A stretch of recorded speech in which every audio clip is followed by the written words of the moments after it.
Hey, what's up? It's your boy Rawk. June is the best time of year to be disappointed. It's damn near inevitable. So, I came up with a genius plan to avoid feeling thoroughly underwhelmed by avoiding all E3 related news until July.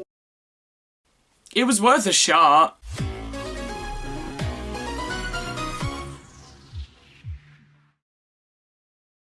E3 is a magical event that brings gamers from all walks of life together, which is why we aren't allowed it this year. Gamers aren't allowed to be happy.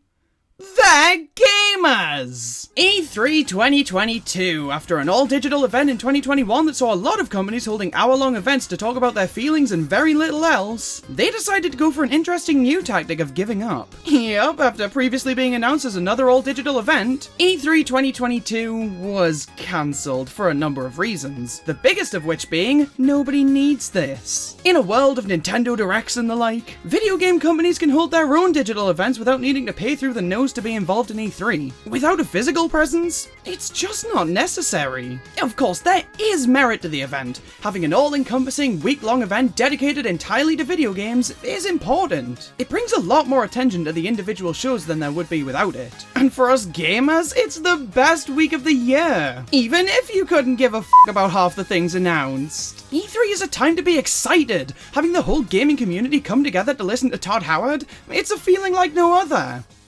But we didn't get that this year. It's okay. Who needs happiness anyway? This puts us in a bit of a weird place in terms of E3 discussion. There was no event at all in 2020, then there was an event in 2021, and now both things are happening simultaneously. A company still held presentations over the summer, so sure, there was no E3, but fundamentally, there was still an E3. So, how do we proceed? By not giving a shit, that's how. Most of the companies I discussed during E3 2021 held their own shows this year. And sure, they didn't all happen in the same week, and hell, most of them didn't even happen when E3 normally would have. But they all happened in June, so that's good enough for me, damn it. So why not? Let's talk about most of the companies I took a look at in 2021 and see if the event they held was any good. Notice how I said most. Yup, our first contender is out of the ring. Ubisoft did not hold a press conference this year. Oh no! Look, I don't have anything specifically against Ubisoft. I don't start every day by brushing my teeth and telling Rayman to f*** off. I only do that on Thursdays. But to say that they were a company I cared about would have me sent straight to hell, so it's a good job I didn't. I thought they did pretty decently at E3 2021. I even went as far as saying I was interested in some of the things they showed off. But I think that's because I was going through withdrawals. I said I cared about a Tom Clancy game and woke up the next morning at the dentist. It was unrelated, but it didn't help Ubisoft's case. I mean, come on, the last time I watched an E3 presentation before that, Nintendo revealed Breath of the Wild 2. I desperately needed something to give a shit about, and Ubisoft managed to meet the quota. But did they, though? The only thing from their show that I even remembered 14 seconds after it happened was Mario + Rabbids Sparks of Hope. And this was the only thing I was expecting to see from them this year, which, now that I say it out loud, is fucking asinine. Of course they were going to talk about Just Dance and Tom Clancy. New characters in Sparks of Hope: Rabbid Rosalina, Tom Clancy, and Shakira is unlockable after the credits. I'd talk about other things I think Ubisoft could have shown off, but I'd be talking out of my ass. I don't know the first thing about Ubisoft outside of Dead, Please Die, F*** Off, An Italian Man and the Bunny Bitches. But if I had to make one bold prediction, I'd say that we were finally going to see the grand return of Imagine Party Babies. It's not a matter of if this'll happen, it's a matter of when. So, what score am I going to give this presentation? What score would you give a corpse?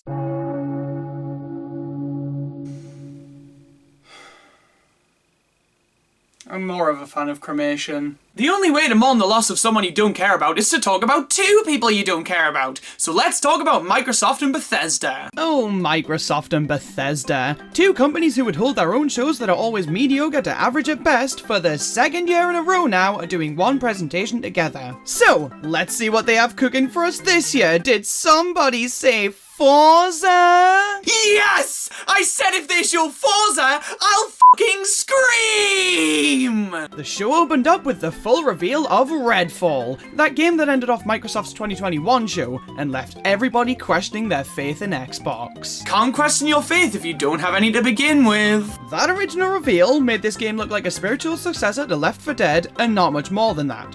Which is fine, apart from the fact that the spiritual successor to Left 4 Dead was already shown off at that event. So it just kind of made this game feel like a lost puppy. But this year's reveal showed off gameplay, and now I can confidently say that Redfall looks about as Redfall as you'd expect a Redfall to look. Oh, thank God, I was getting worried there. Yeah, this pretty much looks like any other first-person shooter in terms of gameplay, which, if you're into that, neat. If you're not, you're Rawk. At least the world looks really intriguing, and I don't hate the characters we saw, which is always a bonus. You know how every time Nintendo holds an Indie World presentation, everybody pisses their pants if Hollow Knight Silksong isn't shown? Turns out Microsoft were a part of the everybody, which is why they said, well, fuck you, we'll show it off ourselves. Hollow Knight Silksong is coming to Game Pass. Miyamoto, read it and weep. Now, this game isn't becoming Xbox exclusive or anything, but if Nintendo was planning on showing this off in their not E3 Direct, then good God, did Microsoft just cockblock them from the spotlight? I also feel like this reveal is kind of going to lessen the impact of Nintendo's future indie presentations. I'm not going to sit here and say that people only watch them for Silksong, but that's what a lot of people go into them wanting to see. I am physically incapable of not talking about Nintendo. Next up, we had a game that reeked so much of Rick and Morty it stung. It is from the creators of Rick and Morty, after all. High on Life, a game where your weapons talk to you. Finally, my prayers have been answered. I think I have something that would improve your face. And what might that be? I was using that eye to watch the Xbox show! There's also some plotline about human trafficking, but I don't care, man. I just feel violated. Sarah Bond comes out to tell us how this show is really gonna stand out from Microsoft's other shows. Honey, just tell us you're gonna show us Forza. This isn't our first rodeo here. Next, we had a trailer for a bunch of Riot Games titles coming to Xbox, like League of Legends. I may be crucified for saying this, but I didn't know people still played that game in a year that wasn't 2012. A Plague Tale Requiem has showed off again. Who? The game with the rats. Oh! God damn, these rats look good, and the game itself is probably tolerable. But the rats! It's the moment we've all been waiting for. They're finally talking about Forza, so you know what that means. Nap time! Wake me up in an hour. A new Forza Motorsport. Who the f*** cares? As someone who's never even touched these games, they all look the same. There's nothing about this one that makes me want to play it over the last one, or the one before that, or at all. If I wanted to drive, I'd just drive. But oh boy, I'd love to see a new Mario Party. A new update for Microsoft Flight Simulator featuring a bunch of new aircrafts to pick from, which is good because I refuse to go to Paris in anything but a Halo ship. Overwatch 2 gets a spotlight, and oh boy, it's one of my darkest secrets that I'm actually excited for this game. We get to see some gameplay changes, some map reworks, and a new hero being the Junker Queen. That is pretty cool. My main problem with this game, though, is that it hasn't really done enough to justify being a sequel yet, which I guess is why they made this game free to play. I don't know how I feel about this. On the one hand, it was kind of a natural way for this series to go. Replacing the loot box system with a battle pass was long overdue in my opinion, even if I personally prefer how Overwatch 1 handled loot boxes, and not having to pay for the game, which means I don't have to financially support Activision, which I'm very much in favor of. But the free-to-play model makes this lack the impact that a sequel would have ordinarily, which is saying a lot when this already doesn't feel like a sequel. But the multiplayer portion launches in October on all platforms, so I guess I'll just have to wait and see. Aura History Untold looks pretty neato. Elder Scrolls Online update does not look pretty neato. Fucking Fallout 76 again. Jesus Christ, guys, give up already. An update to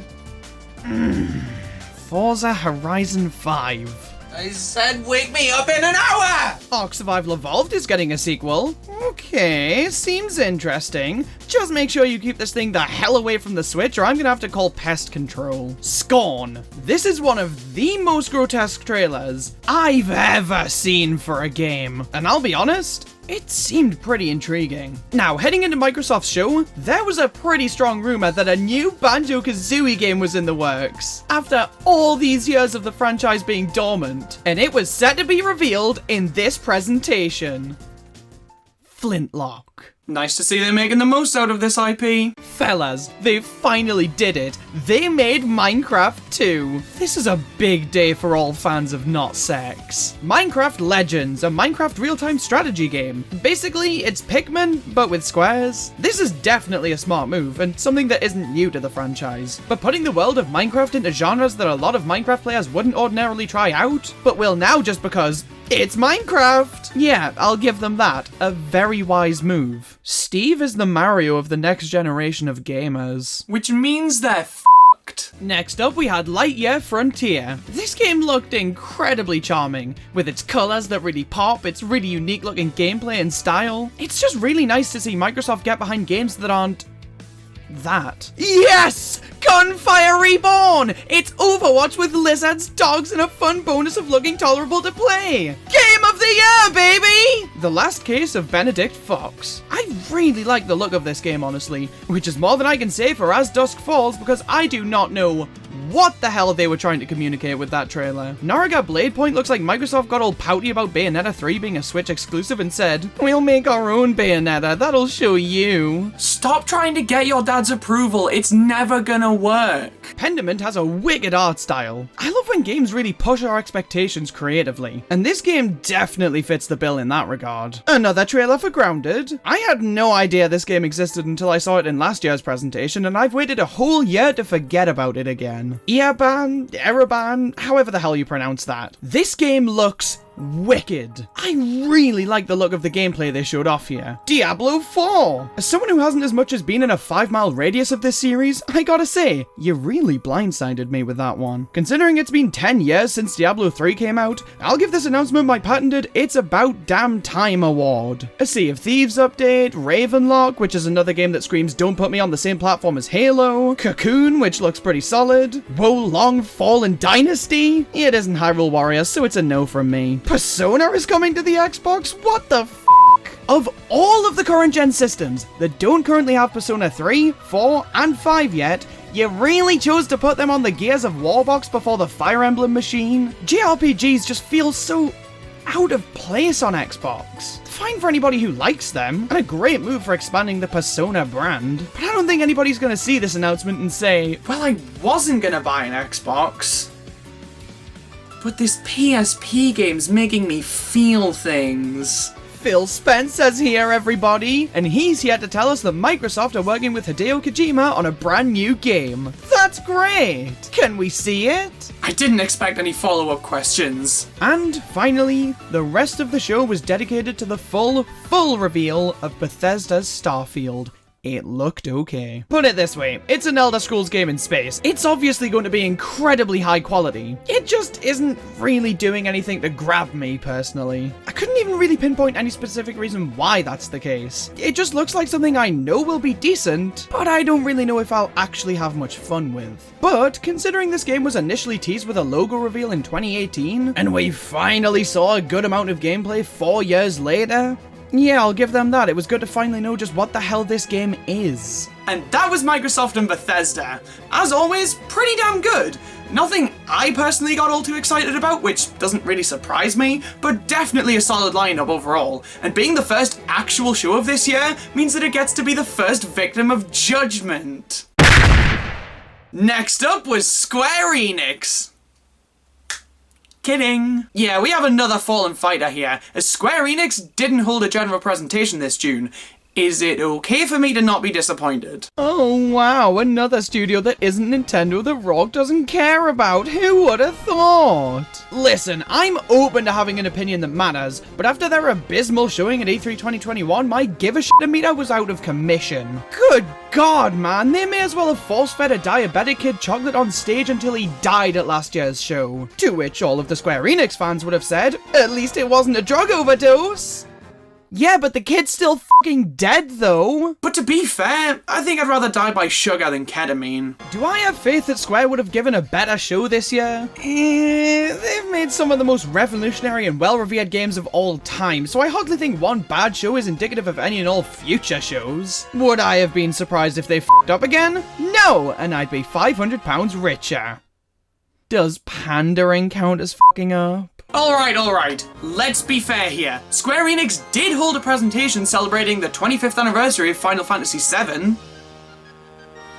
I didn't realise it was possible to be anti-horny. I'm not trying to downplay the importance of this game, don't get me wrong. I just don't see the worth in doing a presentation of one game or series and having that be your big summer show. Like, yeah, I could watch the Sonic Central in June, or I could actually be happy. So, I'm sorry to say it, Square, but you have once again failed to pique my interest. So much so, in fact, that I'm going to another funeral instead.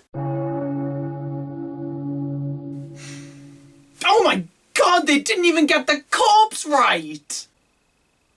Want to spice up our relationship and try something new? With Ubisoft and Square Enix out of the picture, I think it's time we get experimental and talk about something I've never talked about before. And while I think it could be interesting to finally delve into my opinion on malaria, I don't want to hit my peak before my 20s. That would just be depressing, so let's talk about Sony. Because that won't be depressing. Now, of course, everybody's main concern here is, am I qualified to talk about Sony? And while I'm yet to gain my certification, I do own Minecraft for the PS4. Do I own a PS4? No, silly. I just love Minecraft. Couldn't you tell? Yeah, Sony keeps trying to escape E3. Every year since 2019, they haven't held press conferences at the same time as all of the other guys involved in E3. So I haven't had a chance to talk about them yet. But you can't escape something that doesn't exist, bitch! Enough foreplay. It's finally time for me to lose my PlayStation virginity. And who knows, maybe after the presentation, I can be burned at the stake.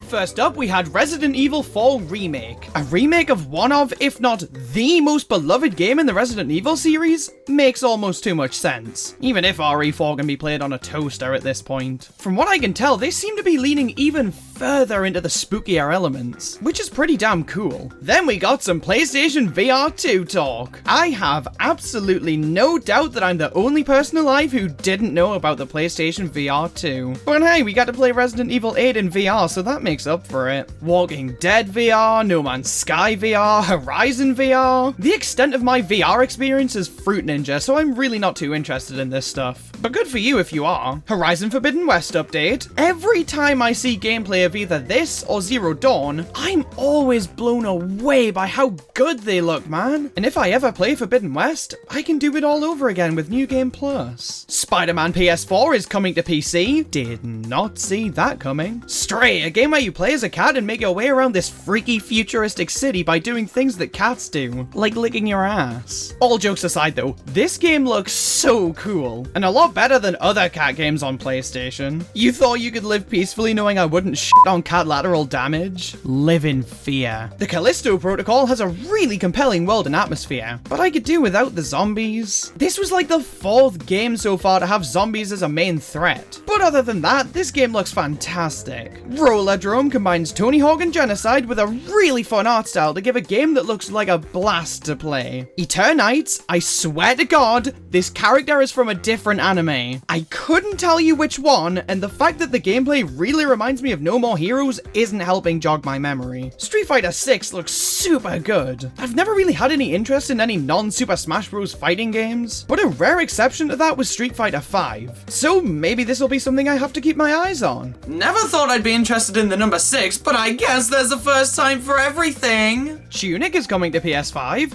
To say this game is a Zelda-like almost feels like it's downplaying just how effing amazing it looks. But the comparison is just too easy to make. Either way, I really want to give this game a shot. Season looks really unique. It seems like you take pictures and videos of your surroundings to unravel some sort of mystery, but it has a really cozy feel to it. And to end off the show, Final Fantasy 16 gets a new trailer. As previously alluded to, I'm not really a Final Fantasy guy, but it at least looks better than Stranger of Paradise. Put that on the back of the box. Alright, I finally lost my PlayStation watching virginity, and I gotta say, it felt pretty good.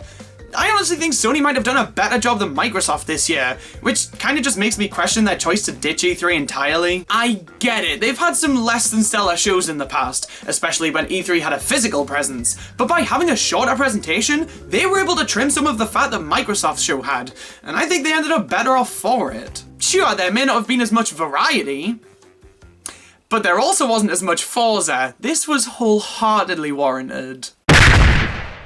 Alright, that was it for the companies I know jack shit about, and the fact that there was only 2 actual shows is pretty underwhelming, honestly. But at least I didn't have to pretend to care about Tom Clancy. But there's still one company left who can salvage this year's non-E3, a company that I can actually talk confidently about, and a company that's really good at not meeting fan expectations. So, what did Nintendo have? A Xenoblade Chronicles 3 Direct.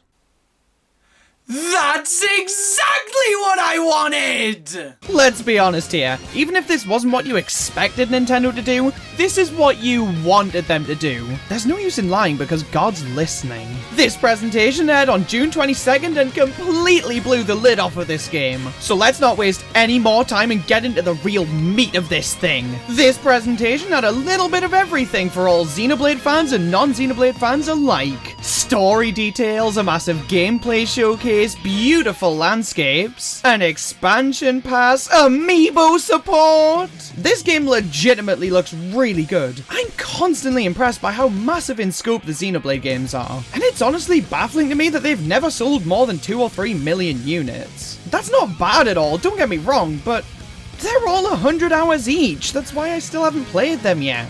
But even if I'm not gonna play this game anytime soon, I'm still thoroughly impressed by how cool it looks. But can I be honest for a second? This isn't really what I wanted. Don't make me hit the other eye. No, I'm using that one to watch Xenoblade!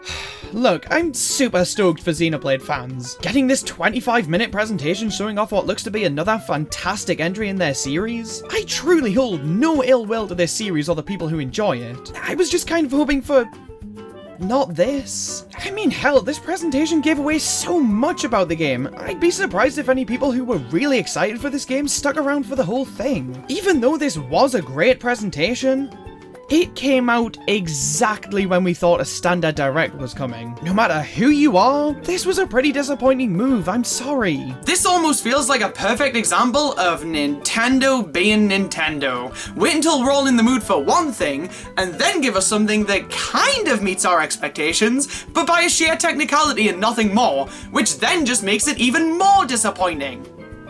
Paper Mario the Origami King! Well, lucky for the virgin within me, the Xenoblade 3 Direct was only the appetizer. The main course came our way on June 28th in the form of a Nintendo Direct mini partner showcase. This one's not gonna show Forza 2, is it? Alright, let's pummel through this one as quickly as possible because with every second that passes I lose even more of my will to live. Because Pilot Wings is my life support. The show opened up with a meaty trailer for Monster Hunter Rise Sunbreak. I don't know the first thing about Monster Hunter other than the fact that it's just as not for me as it was last time Nintendo showed it off. So I don't really have anything to say about it. Next we saw that Nier Automata is coming to the Switch. I've heard nothing but good things about this game, so this is pretty cool to see. Lorelei and the Laser Eyes. I have no idea what to think of this game. Does it look good graphically, or does the really dark palette make it look pretty gross? Does the gameplay look good, or kinda boring? I have no idea. Super Bomberman R is getting a sequel. Of all of the games on the Switch that could have gotten sequels, they said nuh-uh. This one. Mega Man Battle Network Legacy Collection. Jesus Christ, I did not know there were that many Battle Network games. I'm really happy we're seeing more and more GBA games making their way to the Switch. But for the love of God, Capcom, stop splitting your Mega Man collections into 2 separate releases. They're GBA games! They can fit onto one Switch cartridge, knock it off!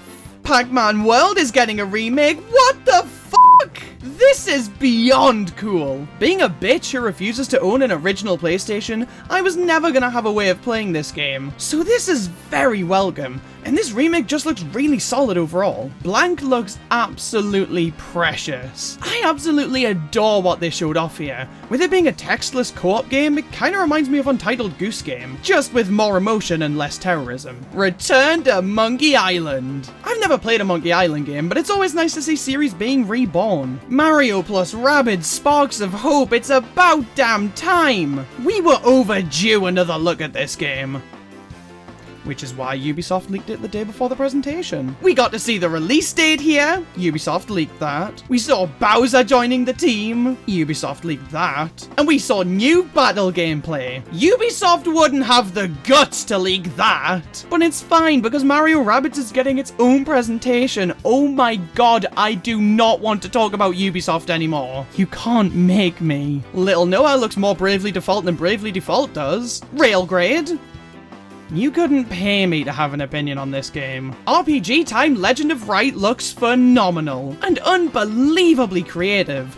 I just wish they'd get rid of the first 3 letters in the title. We finally get to see Switch gameplay of Sonic Frontiers, and surprisingly, it doesn't look terrible. With how weird the marketing has been for this game, it's nice to see a trailer that actually makes me remotely give a piss about this game. But I'm still remaining hesitant because of trauma. Disney Dreamlight Valley. It's basically Animal Crossing, but with Scrooge McDuck. Live Alive is coming to the Switch. We know. Doraemon Story of Seasons. Who knew we'd see a crossover between Doraemon and Harvest Moon? Minecraft Legends is coming to the Switch. That's pretty nice, although I'd be very surprised if this wasn't the case. Dragon Quest Treasures. Holy shit.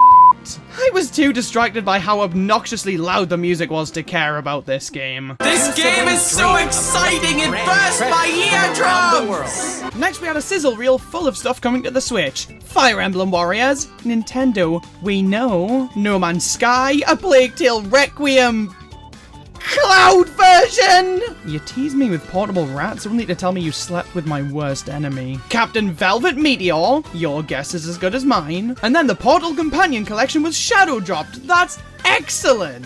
Harvestella looked pretty nice. It's honestly a really good looking game graphically. I just don't know if I'm fully sold on the gameplay. And finally, the show wrapped up with, oh thank they weren't just coming to Xbox. Persona 3, 4, and 5 are coming to Switch. Persona 5 in October, and the other 2 whenever Atlas feels like it. Persona 5 seems to be the only one getting a physical release, which was really disappointing. But even still, this was a great way to end this presentation. I don't know what you want me to say, man. This presentation, in the grand scheme of things, was pretty damn solid, especially for a partner showcase. But I'd be lying if I said this was worthy of being Nintendo's big summer showcase. I'm not gonna deny that there were some good reveals in there, but nothing that had the same impact as a standard Nintendo Direct would have had. And I don't think I'm being nitpicky by saying that. Listen, this presentation could have been the best thing since the birth of Jesus Christ, and it still would have been incredibly disappointing because it wasn't a full Nintendo Direct. And while there were some good reveals in there, I'm still miserable! Here's the thing, this year, more so than any other year if you ask me, it felt like Nintendo needed to hold a Direct to tell us what the f***'s going on over there. There have been so many rumors and leaks, so much speculation, so many games that have supposedly been in development for ages now, and Nintendo just didn't want to show him! What about that new Donkey Kong game that the Super Mario Odyssey team are supposedly working on? Is it 2D? 3D? Who knows? We sure as hell don't!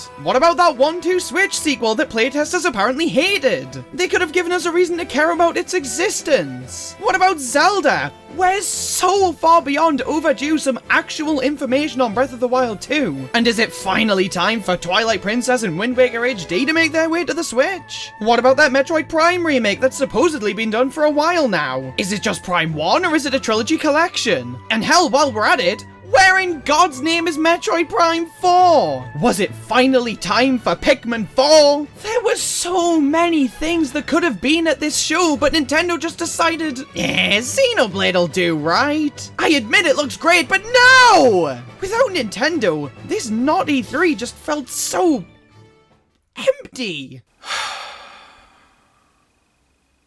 Well, that stunk. Sure, Xenoblade looks good, Xbox did pretty well, and Sony had a really solid lineup.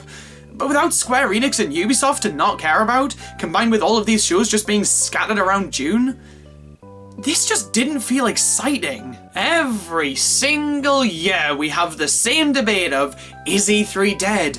Do we need it anymore? Is it all pointless? And to me, this year proved, without a shadow of a doubt, that E3 is irreplaceable. It's not perfect. Never has been, never will be. But with how sporadic and unorganized the shows this year were, the message could not have been clearer to me that this industry needs E3. Summer Game Fest is trying to be a replacement and a lot of companies are in on it, but it just doesn't have the same impact or warrant the same excitement. I think when the world is back to a state where E3 can finally have a physical presence again, people will know just what the hell I'm talking about, and I think when it finally makes its grand return, it'll be ready to blow our socks off, just like old times. But, if nothing else, this year's Not E3 did manage to keep one tradition alive. It pulled through and managed to give us another fucking Forza game. Do you not know what an hour is?